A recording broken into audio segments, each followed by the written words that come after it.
Dans cette quatrième vidéo consacrée à l'audition, nous allons comprendre comment on va passer du message nerveux à la sensation. On va avoir deux voies nerveuses qui vont nous permettre de comprendre une ambiance sonore. Une première voie qu'on appelle la voie primaire. Cette voie primaire, c'est une voie qui va me permettre de comprendre les choses, effectivement, de les mémoriser, mais sans émotion réelle. On va analyser quoi? On va analyser des choses très physiques comme la durée, la fréquence, la localisation des sons de cette ambiance. Je vais remettre en lien ce que j'entends, ce que je vois, par exemple. Je vais me préparer au final à une réponse motrice par rapport à ce son.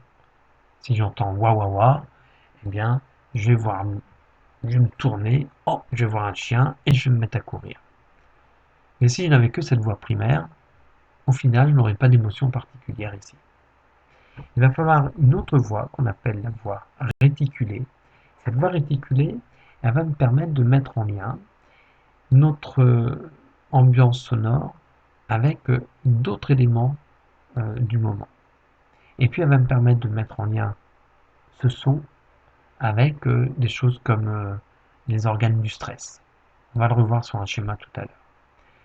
Je vais, grâce à cette voix, être capable de sélectionner les informations auditives de mon ambiance. Par exemple, lorsque vous êtes dans un restaurant, lorsque vous êtes à la piscine, eh bien, il va y avoir un brouhaha. Mais vous arriverez à discuter avec telle ou telle personne en faisant abstraction des autres sons. Donc, vous allez sélectionner l'information auditive. C'est grâce à cette voix que vous êtes capable de faire ça. Souvenez-vous, on en a parlé lorsque nous avions étudié le cerveau en début d'année. Donc ici, vous avez une représentation des voies primaires dont je vous parlais tout à l'heure. Vous avez tout en bas la représentation du nerf cochléo-vestibulaire, donc qui renvoie des informations auditives, mais aussi des informations concernant l'équilibre. Donc, on a des informations qui nous viennent de l'oreille, qui arrivent au niveau du bulbe rachidien. Au niveau du bulbe rachidien, on va analyser la durée, l'intensité et la fréquence de nos sons. On va remonter au niveau du mésencéphale. Ici, on va travailler sur la localisation du son.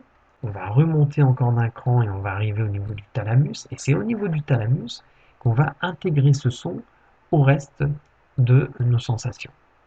Et donc, on va pouvoir tout à fait avoir une réponse motrice par rapport à ce son.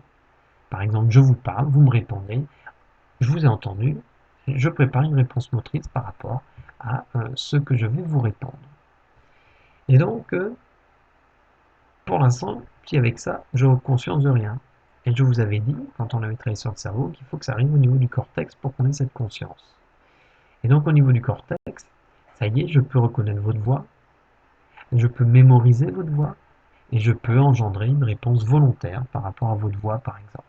Ou alors, je peux reconnaître un chien et me mettre à courir parce que je sais qu'il y a un petit chien qui arrive vers moi et que j'aime pas trop ça.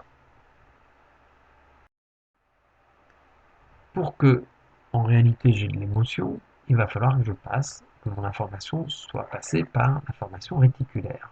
Donc par ma voie réticulée dont je vous parlais tout à l'heure.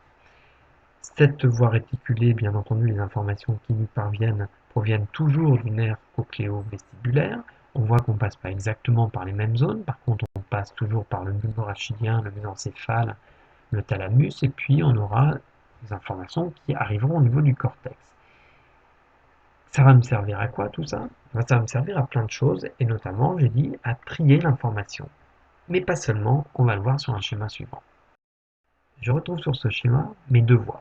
En rouge, ma voix primaire, qui va passer de la cochlée jusqu'au cortex auditif, et je vais pouvoir comprendre ce son et le mémoriser. Je serai passé bien entendu par le thalamus pour intégrer ce son dans le contexte global de notre ambiance sonore dans laquelle je suis. Et je suis passé par d'autres structures intermédiaires. Cela va me permettre de discriminer et mémoriser le son, mais aussi va me permettre d'avoir un certain réflexe d'orientation par rapport à ce son. Mais je vous ai dit, si je n'avais que ça, eh bien j'aurais quelque chose de relativement pauvre en fait en termes d'ambiance sonore. Donc je passe aussi par la formation réticulée. Et vous allez voir que cette formation réticulée, elle va mettre en lien cette ambiance sonore avec l'éveil, avec mes émotions, mes motivations, mais aussi avec d'autres réactions végétatives qui peuvent faire appel à des hormones par exemple, notamment des réactions de stress.